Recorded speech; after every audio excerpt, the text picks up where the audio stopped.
do realize that some of your research that you going to doing your research wherever you going, there's still the research of other people's ideas. They might not be. Yeah, for sure, for sure. Yeah, I don't know what to say about Kyrie, man. Like I said, but what do you let's take this to actually talking about the basketball, right? Basketball season is very quickly approaching. What do you think this does to the Brooklyn Nets and their chances to win the championship? I don't think it hurts them. Because I actually think it's damn near almost a they are. A lot of people think that my Lakers have overdone it this Mm-hmm. offseason, and I get that. Um, I could look at not. I mean, they got three powerful players over there, three superstars over there. I don't think they've overdid it, but I think they have enough with those three to say we're a championship contender, no Okay. matter what. Champion. All right, I will put it like this: having Kyrie on the Brooklyn Nets right now is championship or bust. Having him off the roster, not so much of a bust, but they're still a championship contender team. I feel where you're coming from with that. I feel where you're coming from with that. They definitely like they have the talent to win the championship with or without They Kyrie they Irving. they still Yeah, got it they're like stacked. KD. Yeah, KD and Harden has played before on the same team before. You know what I mean? So they have a little bit of history together. But besides that, individually, those are two monsters right there. So having Kyrie is just an added person who has proven himself in the playoffs or in the finals. You know what I mean? Because outside of KD, he's the only one with championship experience. Even though he won his championship with LeBron, but he still was the second man or the second fiddle to that championship team. Yeah. I mean, this is a team that LaMarcus Aldridge is back, but outside of that, they got fucking Blake Griffin, who was an All Star just a couple of years ago. I know he's taking a step down. Um, I Taking really a couple. they got killers. Joe Harris, who's a great shooter. I know some people think he's like amazing. He's a great shooter. Patty Mills is on the team. Paul Millsap is on the team. They got more than enough to win it to come out the East. They got names. The only thing that has to happen is everybody continue to stay healthy, Mm-hmm. and then they just got to show. They got to show up when it's time to show up. That's it. You could have like my Lakers. We got names for days on that roster, but you got to stay healthy and you got to show up when it's time to show up. That's it. Has Russ's performance in the preseason worried you at all about his fit with the team? I don't watch preseason basketball. Okay. Not in the NBA. Yeah, Okay. that don't matter. And to me, like this is the thing. It this season, pretty much last season too, because of the players that we have, even before this roster, like I'm gonna watch basketball in a regular season, but it's like for me, it just get to the playoffs. Yeah. That's where I'm going to start critiquing cats. Is the playoffs because we've seen all these players that we talk about the Russ, the Anthony Davis, the LeBrons, the KDs, the Hardens, the Kyries, etc. Regular season, we know what they're gonna do, but in the postseason, I need that's where my level of respect and love for Jimmy Butler went up. Not just in the playoffs in the bubble, but in that finals because that was the definition. If the definition of putting a team on your back was Jimmy Butler. You Okay. know what I'm saying? He damn near died on that court in the bubble, Yeah.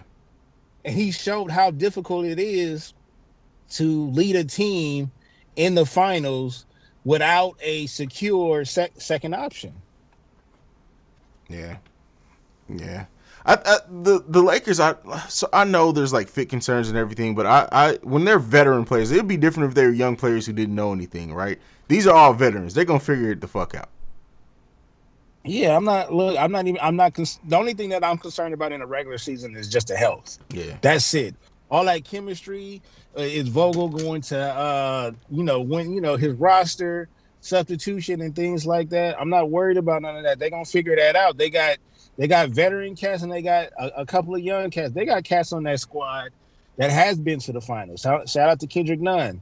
They got Rondo back. He's a floor general. I'm not worried about none of that. I feel it. I feel it. All right, we're coming out of that, man. Let's get into some music conversation. We got one new track that we're going to talk about that dropped over the course of the last week or so. Joyner Lucas, J. Cole, Your Heart. Joyner, A big. That beat was hard. Oh yeah, Joyner picked some amazing singles, right? Like Joyner is an amazing artist in general. I feel like I can't for the life of me figure out why he can't get over the hump. But all right, so all right, so you agree? You like the song? I love the song, love the song. But is it all right? So we listen to music, we listen to hip hop, Mm-hmm. right? But we also listen to like the singles that they put out, Yeah, and we know the difference between the single and the B-side track. yeah. What does he seems like it? All right, hear me when I say this. He seems like a B-side artist, which means like he's going to have a lot of B-side tracks that we like, Mm-hmm. but that's not going to appeal to the masses though. So what how is he going to kiss the world ears though? But see that, and that's what I mean by this is because he, first of all, the fact that he was on one of the best tracks on an Eminem album and couldn't get over the hump. Like I don't even mean like yes, you need more than B-side tracks to stay over the hump. But I mean at this point, Jordan Lucas has never even got to the hump to get to the other side of it. Like he just seems like he just can't pass it. Okay, so what hump are we looking for? Are you is he shooting for that superstardom? I Or should he just chill out and be like so But Logic? see, that's the thing though. Logic has had huge mainstream success. Let's not forget that Logic's second album sold as much as To Pimp a Butterfly. Like, so Logic has sold. Was that album independent though? Uh, no, I mean he was on Def Jam his whole career. So no, Logic hasn't dropped an independent album other than his mixtapes, which don't count. All right, you're right. You're right. Okay, but what I'm saying is like I would understand if he just been one of those artists that has like a cult like following. Mm-hmm. You know what I mean? Like I said, the Logic, the Currencies. You know what I Yeah. mean? Like he has a fan base no matter what. But as far as the commercial success, I mean, he need a commercial hit then.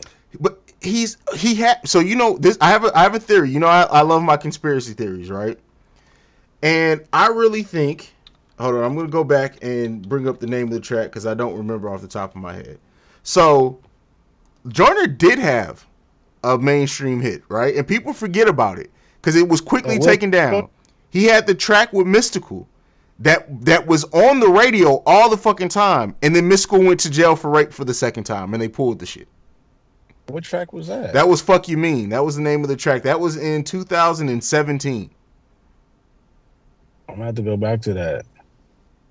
I'm gonna have to go back to that because honestly, I couldn't tell you what that sounds like. That was a huge. When I tell you, huge as far as being on the radio and getting radio play.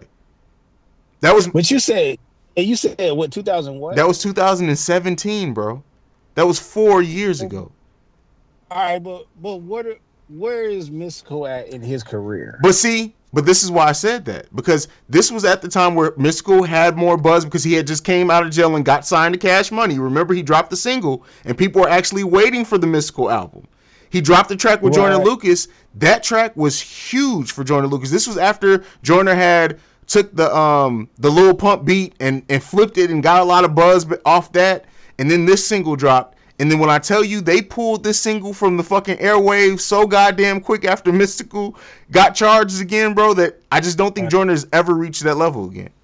And I get why they would do that, but then on the flip side, do the youngsters even have ears for Mystical?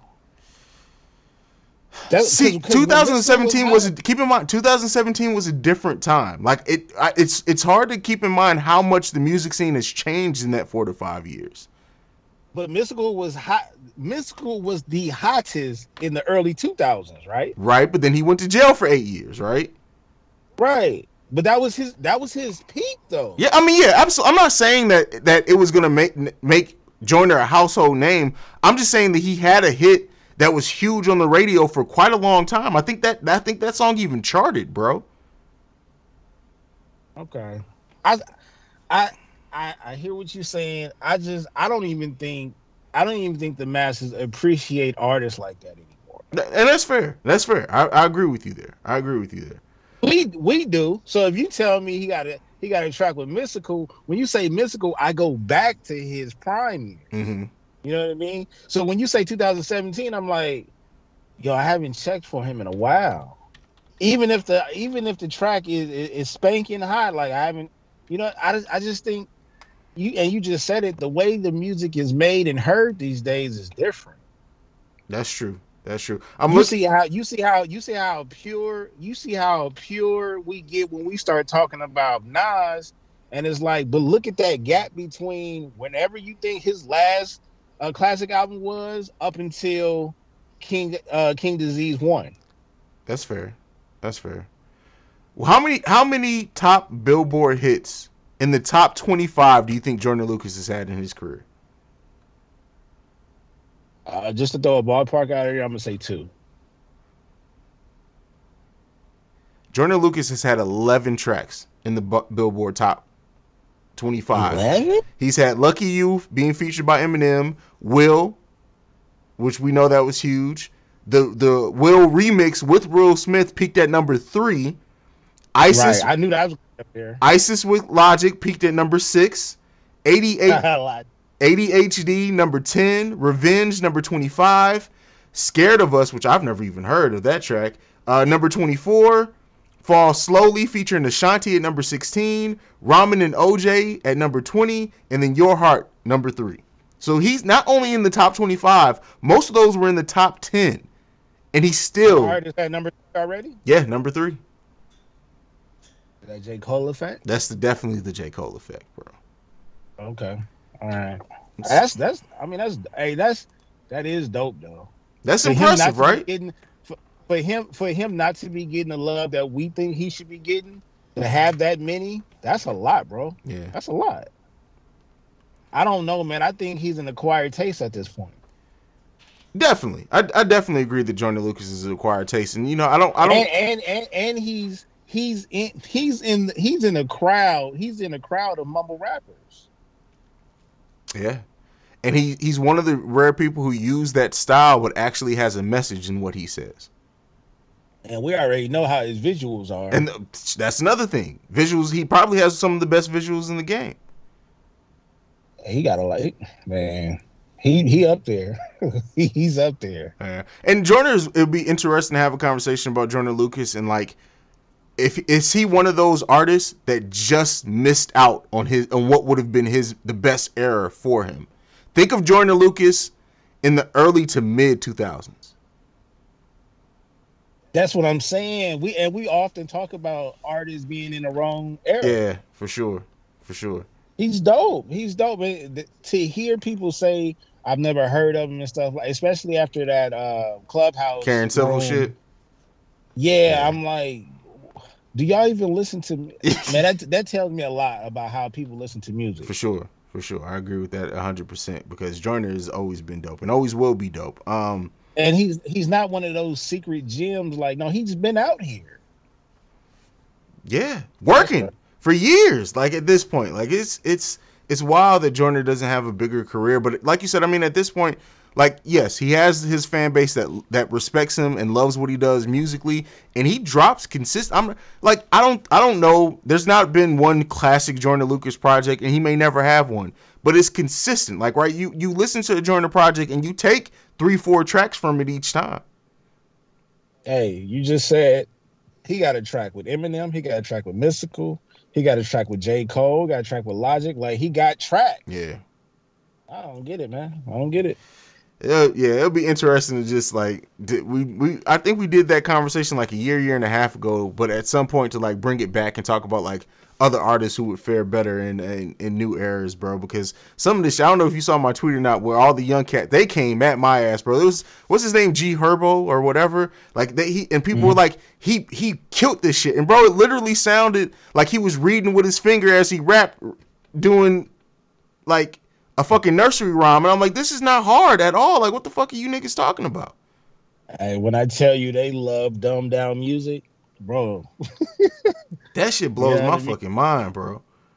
Yeah. I mean, look, there's nothing we can do about it. They'll never win a debate, but let them have it.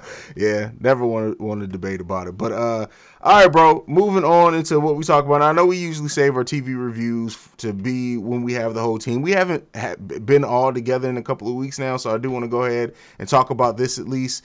Dave Chappelle The Closer, that dropped on Netflix. Man, let me tell you. And he said, "Hey, cancel culture. You're not gonna get that guy." That was my immediate tweet after watching this. Like, you can't cancel somebody who legitimately does not give a fuck. Like, you can't cancel somebody who I doesn't give a fuck. I text my personal friends chat, and I said, me personally, there's certain topics that I'm not going to talk about on my podcast, Mm-hmm. because especially after watching Dave Chappelle stand up and then seeing the backlash, Mm-hmm. it's impossible for me to talk about that, because he addressed it in the funniest way, and he put them on blast. Yeah. And that was the thing. Like, and my whole thing was, I've always said this, and I'm with y'all. Y'all want equality? I get that. With equality comes these jokes too, It, and that's it. and That's and it. I and don't that's want and y'all. that's my biggest thing too. I don't want y'all harm. I don't want y'all harmed. I don't want y'all disrespected or anything like that. But if you want to be treated just like everybody else, guess what? Everybody else catching these Yeah, jokes. and that's, I want to make sure that I'm clear in this. It's protect trans women all day, because we know that they are being attacked and murdered at a high rate that's ridiculous. But at the same time, like you said, a comedian, I could see if Dave Chappelle sat up there and all he talked about was negatively to trans women. And I'm not saying that what he said maybe didn't come from a place of being uneducated. I'm not saying that what he said wasn't offensive to some people. But you got to realize the era that Dave Chappelle comes from. Everybody can get it when it comes to Dave Chappelle. Everybody. Look, go back and look at his show. Everybody got it on the Dave Chappelle show, and that's If period. we if we can't just all right, just imagine, like, he's an anomaly though, so he can go in there and probably just spit off the top of his head. But I feel like it took him a while to like structure these jokes Mm-hmm. the best way you can. They still came for him. Yeah. People, y'all better go out there and check y'all emails.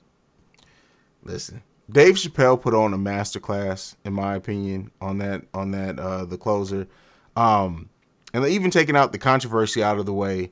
Like, for the people who say that they don't find Dave Chappelle funny, I don't want to have comedy conversations. Just like people who say that Drake is the best rapper, I won't have hip hop conversations with you. I'm not having no conversations about stand up comedy with anybody who does not. I can get you saying that maybe Dave Chappelle isn't your favorite, maybe he isn't for you. You like people better than him, but to not recognize him as the master comedian as what he is, you're fucking retarded. That's all I can say about that shit. Well, I can't talk equality anymore because their rights are much more important than our rights. And when I mean black people. Because it's probably safer to be a racist than it is to be homophobic at this point. The John Gruden shit proves that, right? He's out of there. He's out of there. They was gonna let the The whole racist comment shit, they was gonna sweep that right yeah under they yeah all he had to do yeah. was Now come you're out. off. All he had to do was come out there and say, "I have black friends." They would have swept that shit under the rug. The Now homophobic you're shit out of. came out. Oh no. That came out. You're out of a job. The Tampa Bay Buccaneers have taken you off of their rings ceremony, and they've taken your existence off of Madden, bro. It's over. And that's a hard thing to do. The last time I remember, and I'm a every other year buyer of Madden, and I don't buy Madden every year. But the last time I remember somebody getting taken out of a Madden game was Pac-Man Jones. Yes, yes, yes, yes. Absolutely, I remember that. Absolutely, but he was the first one to actually be taken off and then put back on, if Yeah, I'm he not did get put mistaken. back on the next. Well, it was like a year or two later when he actually came back to the NFL. So, He the goat for that. but yeah, man, it's wild, like especially with John Gruden shit. But I wanted to take some time out really to just point out that amazing stand up from Dave Chappelle, and the fact that, like, for a while there it seemed like stand up comedy was becoming more of a niche thing. And it's really coming back up now. Marlon Wayans is working on a stand-up comedy for Netflix that I don't know if I've actually seen Marlon Wayans in stand-up. I've seen him at the Funny Bone a couple of times. And he's an amazing stand-up comedian. And we more so look at him as a movie funny person. But when his comedy special comes out on Netflix, bro, I really do think it's gonna help people see Marlon Wayans in a new light. I've actually heard, listening to other podcasts, that his stand up was okay. Was okay. So I got to check it out. I got to check it out. But there are certain comedians that we know today. Well, it's a few of them that don't mind crossing that line, but even they've been quiet lately. Yeah. And so, Marlon Wayans, the thing that I found out about him when I did go to one of his stands up is that he was actually writing jokes for Keenan Ivory Wayans when he was still a teenager. So while we didn't know that Marlon had those jokes, those stand up jokes, he's been writing for years. Right. Well, I mean, you got to look at it like the jokes are different than the actual like than the hip hop game, because with the jokes, like you want to be able to make younger people laugh. Yeah, You know what I'm saying? Are younger cats can make everybody laugh, whereas an older cat, I mean, unless he's seasoned, you know what I'm saying? He probably would only make a certain demographic laugh or something like that. So, but that family in general is like unmatched. You for know what I sure. mean? It's like if we wanted to do a family versus family, I mean they up there with the Bars, the Jacksons, and then you got the Waynes. You know what I'm saying? So Definitely, historical. definitely. Um, but yeah, bro, that's it. Eddie Murphy's coming back with a stand up on Netflix too, which Yeah, but look, after what Dave did, what can he say? And you know he definitely can't talk about Trey. You know, listen, Eddie Murphy can't touch that topic with a 10-foot pole. he, But like, he I wonder how much of like a raw Eddie Murphy we're gonna get because Eddie Murphy used to not like. I don't think he can go back no to sir, no sir, that. no sir. I talked to my barber about it. No, sir. Hey, that mug won't be raw at all. It'll be cooked.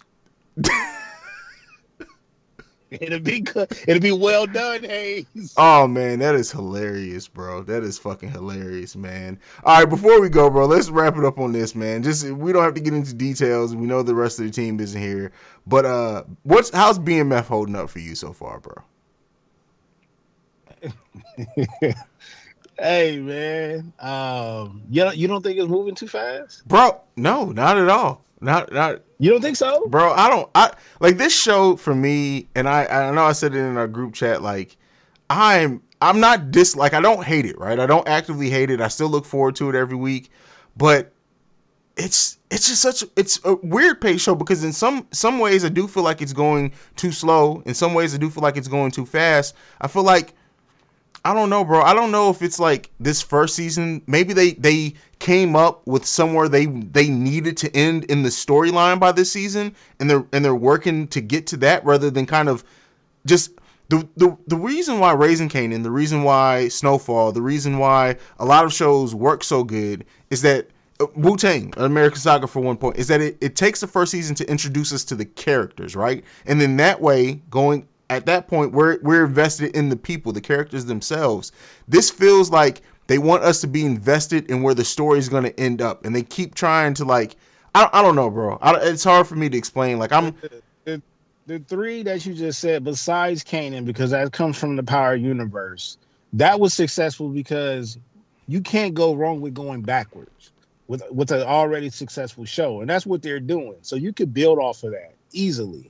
Snowfall, we literally watched the growth of all those characters in the first season, right? Then you look at the Wu Tang, series.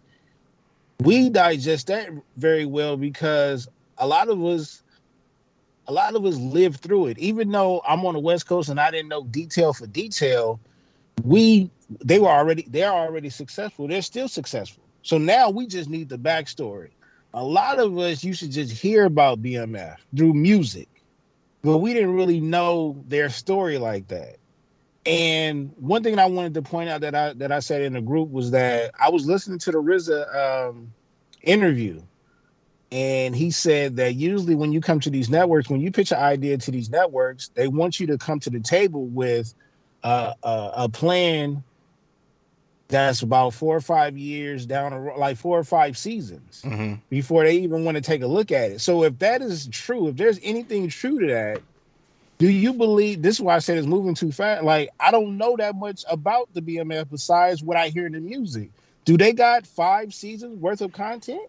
And if so, you know what I'm saying? Have is there?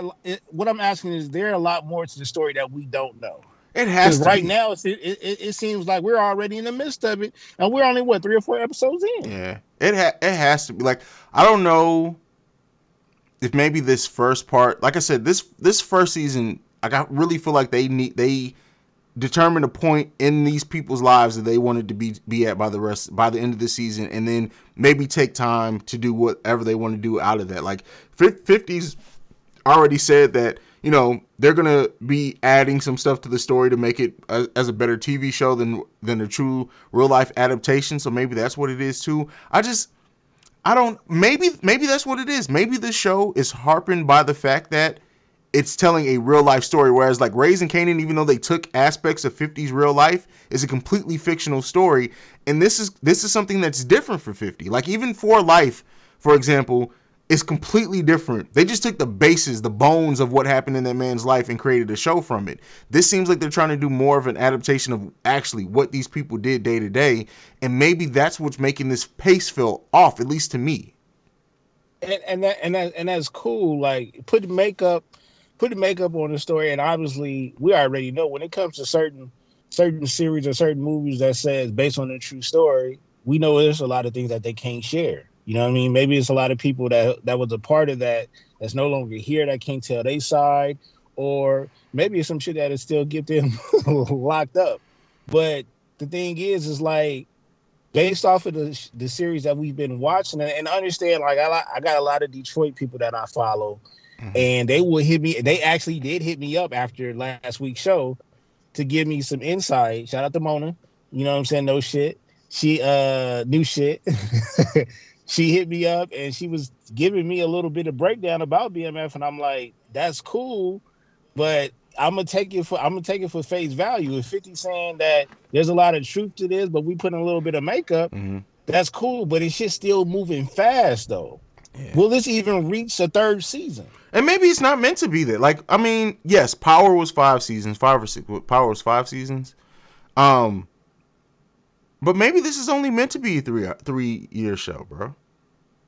Okay. If that's the case, then I stand corrected. That's cool. I'm just saying, and I'm not complaining. It's more so of a compliment than But I anything mean, because you I'm you like, also yo, got to realize too that they're like, even though they're staying in this early part, this BMF operated for 15, 20 years, bro. So they got plenty of years to go through. So, who knows, bro? Maybe, I don't know. Maybe each year is going to be a different decade, bro. I don't, who knows? have you been hearing about the beef between Da Vinci, 50, and Meech's son? No, no. What? I'm Blue I Da mean Vinci? yeah.